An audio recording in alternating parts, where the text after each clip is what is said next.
Yes, absolutely. Yeah, I think that President Trump is going to be talking about winding down the operation in Iran. I think that he also, when he says that he's going to be talking about how great he is, I think that he is addressing the success of the U.S. military, and but also the success that he's had with the negotiation process. Because again, as you heard him kind of allude to, is that the other presidents have tried to negotiate with Iran, and the way that he's gone about it by continuing to put the military pressure on Iran as he discusses with them, kind of winding down the operation. That's actually finally what has produced some results. And also, Sarah, another question to you I want to pose is that there has been rumors, in fact, that this has in fact been confirmed by the White House regarding boots on the ground moving into the Middle East. But with this latest development regarding the talks and also the address taking place very shortly, what changed between that? Well, I think that, President Trump has said actually over the past couple of days and maybe even last 2 weeks that the war is pretty much won. We've achieved our military objectives. I know I heard him say that, they don't have any possibility of making a nuclear weapon for a very long time. That was the number one objective in this case. So we've heard him kind of talking about how these military objectives are, basically achieved, 90% achieved in many cases. And so you could say, and he even said, why doesn't the US pull out? Why doesn't the US just go ahead and leave if we've achieved our military objectives? And the answer is that he was still wanting to get a regime in place that was willing to be reasonable, because we don't want to have to come back there in a year from now.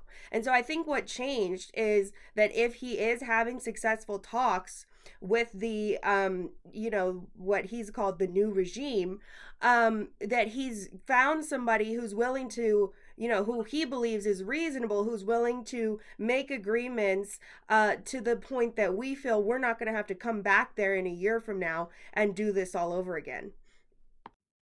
Also, and Sarah, one more point that I'd like to know from you is regarding the Strait of Hormuz that has been the bone of contention between the two countries. And while Iran is still asserting that that is completely under Iran's control, while United States President Donald Trump also said that they can go ahead without having to open the Strait of Control even. So is that also one of the big agenda, because that has been mentioned in the 15-point agenda before as well? And has there been an agreement that has been reached between regarding the Strait of Hormuz as well? I'm not sure that there's an agreement that's been reached regarding the strait. I hope that there will be. Of course, we want to see that get back open. It doesn't really affect the United States, but I think this is the right time. The fact that we do have military pressure on Iran, to get this crisis resolved and make sure that going forward, Iran is not going to hold the world hostage by trying to close this strait ever again. So I certainly would like to see that be part of the agreement. I don't know that it is at this point. I do know that the United States military has completely decimated the Iranian Navy. The Marines are there right now. They're able to kind of take on those smaller boats that are also threatening the strait. So in terms of, the safety in the strait, it's in a much better place than it was, a week ago or 2 weeks ago. And the insurance companies is the other portion of this that is keeping the strait, as we're calling it, closed. It's closed because the insurance companies won't provide insurance. And so the fact that all of these elements are shifting, I would like to see as well from the insurance companies an updated risk assessment, and then we can get that straight back open. All right, Sarah, all right, let's listen in to the bite again as we played out for you regarding Donald Trump's national address to the nation on the war in Iran. Let's listen in.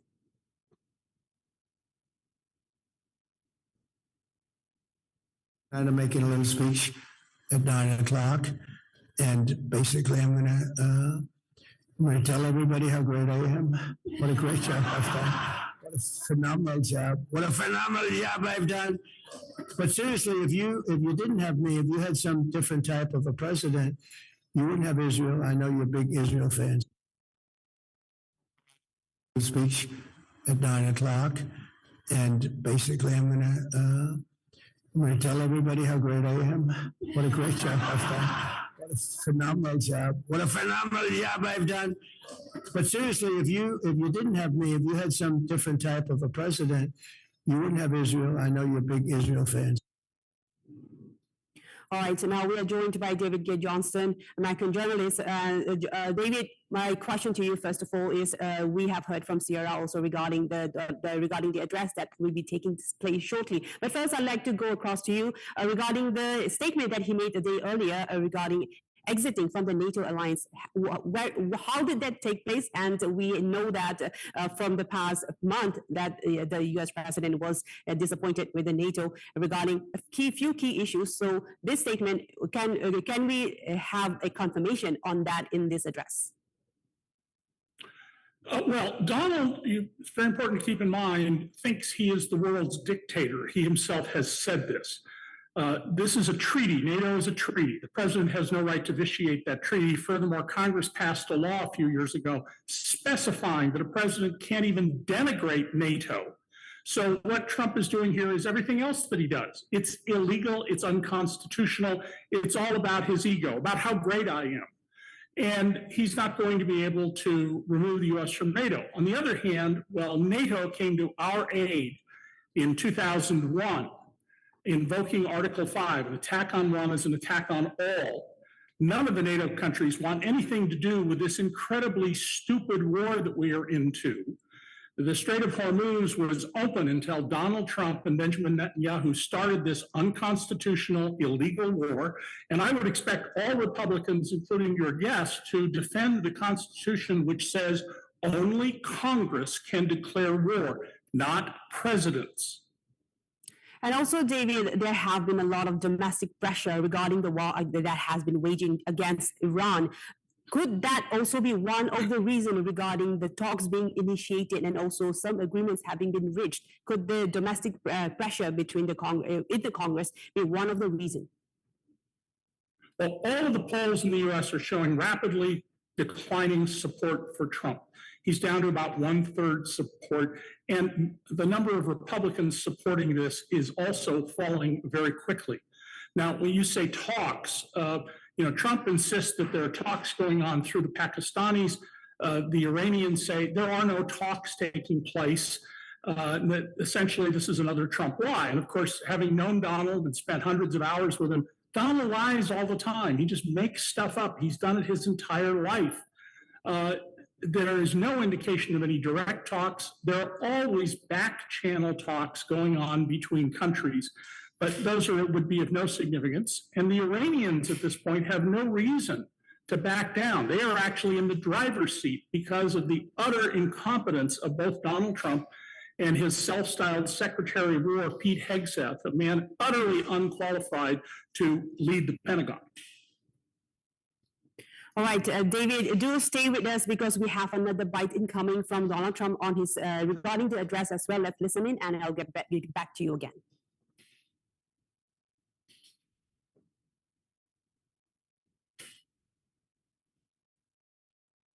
Tonight I'm making a little speech at 9 o'clock, and basically I'm gonna tell everybody how great I am. What a great job I've done. What a phenomenal job. What a phenomenal job I've done.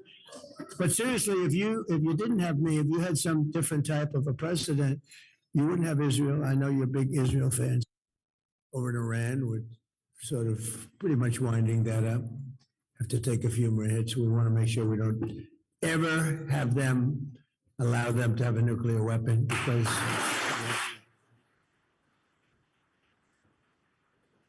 they'll use it, and you see how serious they were with the conventional ballistic missiles. They have thousands of them. We've blown most of them up.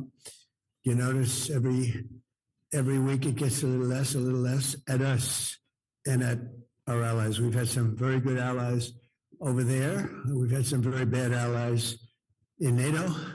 I hope you're all watching that, Scott. because we had some asks, and we spend trillions of dollars on NATO, and when we need them, which we never do, we didn't need them here either. To be honest, I was really asking because I wanted to see what they do. We didn't need them. We blasted the hell out of them, out of Iran, and the last thing I needed was NATO stepping in our way, because they're a paper tiger. Okay, that was the why that we listened in from Donald Trump regarding NATO, saying that they have in fact poured many trillions of dollars and still saying that it was dissatisfactory. And also, David, my question to you is that he also mentioned that they have got some good allies in the Middle East. Now, how is that coming about? In fact, the Gulf nations was withholding from joining in the war since the past month, and there have been also talks about any Gulf nation funding the war even. So what are your thoughts on that? Well, the Sunni dictatorships in the Middle East begged Trump some months ago, don't do this. Don't attack Iran, because they understood that that would result in missiles and drones being launched at them, which is exactly what we've seen. And so far, only the Emiratis have indicated that they're willing to join the U.S. in further military action. Now, just a couple of hours ago, the news broke in the Washington Post that Donald Trump sought a briefing on going in and with soldiers to the site that he said obliterated the nuclear bomb program of the Iranians, and to dig up the uranium and bring it back. Well, that uranium is 300 feet underground, about 200 meters. It would involve huge earth-moving equipment, and all the soldiers there would be sitting ducks for drones and missiles. I find it hard to believe any serious military strategist would support this idea. And Trump, of course, does not have anywhere near enough troops in place to do a real ground invasion. And he's forgotten the Powell Doctrine, which says you only go in when you're threatened. We aren't threatened in any way by Iran. That you only go in when you have built allies. Donald Trump has ticked off all of our allies and denigrated them, as you just saw him do with NATO. And you go in with overwhelming force. So given that Iran has 1 million trained soldiers in a country of more than 90 million people, you would need an army at a minimum of 500,000 soldiers, roughly 10 times the number of troops Donald Trump has right now in the Middle East. So what he's going to do here, I have absolutely no idea, but he doesn't know either, because he doesn't know anything. He is a con artist, and he's a masterful con artist. I mean, I've written stories that have sent a number of con artists to prison, but none of them were in Donald Trump's league as a con artist in terms of fooling people into thinking he knows what he's doing when he doesn't have a clue. All right, I do save it as David. Now I'll cut across to Sarah, who is on air with us as well at this moment. Sarah, so regarding the talks with the mediators, as David has earlier mentioned, that talks, there are no direct talks, but there are mostly back channel talks with mediators. So can you shed some light on how the talks went about regarding Pakistan being the mediator, has, as Iranian Minister Ismail Baghai have also confirmed that the talks are all indirect talks through mediators. And also Donald Trump has in fact said that the mediators that they have been talking, or the new leaders, as he put it, are more reasonable, as you touched on earlier as well. Can you shed some light on that? Well, yeah. First, I want to go back to something just quickly about the legality of President Trump's operations in Iran. This is not a war in the sense that we need to invoke the congressional war powers. It falls under the Article 2 executive powers of the president of a conflict that has reached a threshold, a certain threshold that we feel that we need to take military action, but we are not in a war. We are joining in a collective defense with Israel. So just to address that. But in terms of the talks with Pakistan, J.D. Vance, I believe, is one of the main people who's involved in those negotiations. And President Trump asked him earlier today how those talks were progressing. And I think J.D. Vance, gave a thumbs up, that they are progressing. And as we discussed before, the Strait of Hormuz is something that still needs to be resolved. Obviously, that hasn't been yet. Because the Iranians haven't done what President Trump has asked. So I think that's part of the talks that are ongoing. And in terms of Pakistan being the mediator, Pakistan, President Trump has developed a relationship with Pakistan. And so, they offered and they kind of stepped up to be the go-between in this case. I'm not sure how their role is going to continue on into the future. I think that they've been able to be a mediator in this case, but in terms of their relationships beyond having a relationship with Iran and America, which has worked out well in this case, they don't have a ton of other relationships to really rely on as a mediator. So I'm not sure how we'll see their role continue after these mediations are over. But certainly it's been, as you said, they've been very involved, and it's been great that we already had kind of a background, relationship with them that President Trump worked on developing in his, first year in his second term. Definitely. And Sarah and David, do stay with us because this is a big development coming in as we await Donald Trump's address as well. But first, let's cut across to another story that developing. A deadly overnight strike has hit a residential neighborhood in Beirut, killing several people and injuring many more. The attack came without warning, raising concerns over civilian safety as the conflict intensifies. Let's take a look at the full report.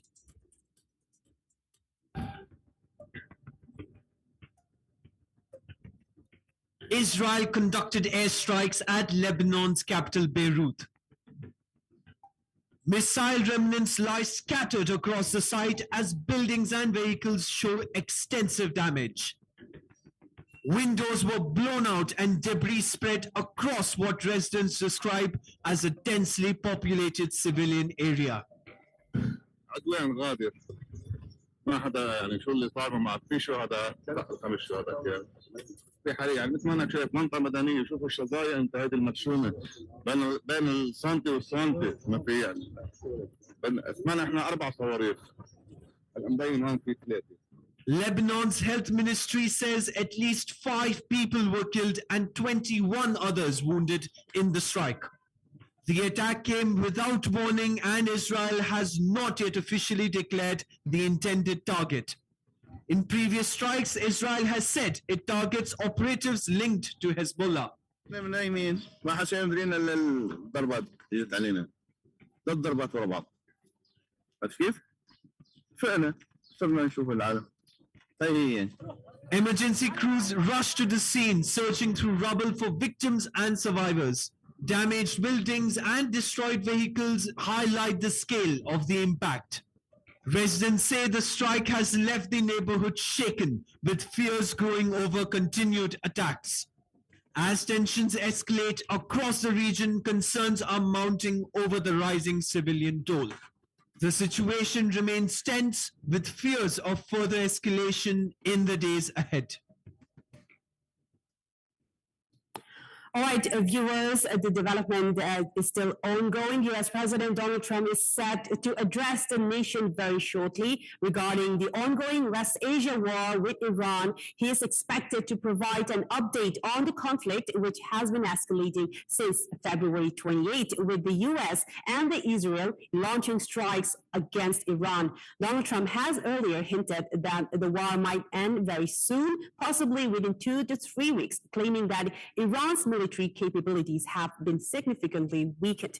He has also mentioned that Iran has asked for a ceasefire, but this has been denied by Tehran as well. The United States is now looking to reopen the Strait of Hormuz, a crucial oil shipping route, as part of one of the potential deal. The conflict has now resulted in thousands of deaths, displaced millions, and disrupted the global oil supplies again. Now I'm coming back to both our guests now, Sierra and David, but first I'll start with David again.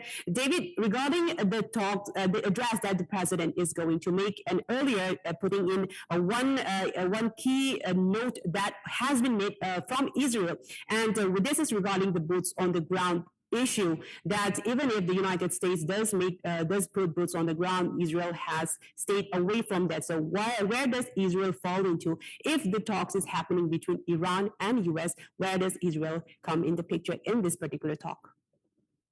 Well, if you take the Tehran regime at its word, there's no talks going on at all with Israel. Now, there's no question that the Iranian regime is a brutal, vicious regime that wants to destroy Israel and calls America the Great Satan. But it's no worse than the other dictatorships in the Middle East. I mean, after all, MBS, who Donald Trump praises as a friend all the time, had 39 imams beheaded, and their crime? Praying for a better government. So you're dealing with a whole viper's nest of vicious governments. And as things stand right now, the Iranians are in control. They can use very inexpensive weapons, including mines placed in the water, drones, and inexpensive missiles to block any ship they choose. They had never blocked the Strait of Hormuz before Donald Trump's illegal war. And by the way, your other guest should read the law that she refers to. Put on my hat here as a law professor. This is an absolutely indisputably illegal and unconstitutional war. The president is only authorized on his own to defend against imminent danger to Americans or American assets. No such danger existed, and let's not forget, Donald claimed earlier he'd obliterated the nuclear power capacity to eventually someday make nuclear weapons of the Iranians. You can't have it both ways. Either you were wrong then or you're wrong now. But given that the enriched uranium, which is not high enough to make a bomb, is 300 feet below ground, almost 200 meters, there's no danger from that nuclear material. Okay, David and Sierra, do stay with us because the address is taking place in just a few minutes and we do want your insights on this statement. But do stay with us, and as the president is almost going to set up, to address the nation. But now, before the break, let's, coming up after the break, U.S. President Donald Trump to hold a national address on the war. Take a look.